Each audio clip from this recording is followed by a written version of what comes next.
I installed fans in the case. I installed RGB fans. How do I control them? When you install RGB fans, you absolutely need an RGB control circuit. This is located at the bottom of the case's interface. You can adjust your fans and LEDs by pressing the button here. After installing the ORMX, you can automatically control them by connecting the fan sockets on the case to the sockets here and pressing this button. Next to these pins, there's a case fan pin, and one of the most important pins is the clear pin. As you can see, there are 2 pins here. Now we come to this side. We've already explained these parts. This is one of the most frequently asked about sockets. The TNP socket. There are TNP modules that you can buy online on this socket. When you buy a TNP module and install it here, you enable TNP support on your motherboard. There's another socket on the side that's often asked about, the white socket. It says RGB 12 volts. You can power your 12-volt RGB LED fans from this 12-volt area using a splitter like this. Note something here. The fan voltage for these fans is 12 volts. The RGB voltage is 5 volts. Absolutely do not plug your 5-volt RGB lights into this socket.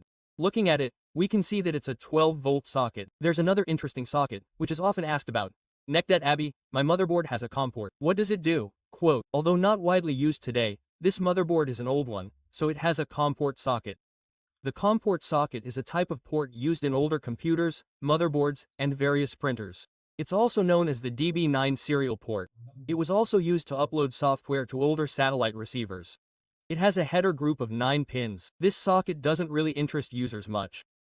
Actually, motherboard repair technicians use this socket to install a digital card and retrieve error codes related to potential RAM failures, processor failures, and critical hardware components like bridges.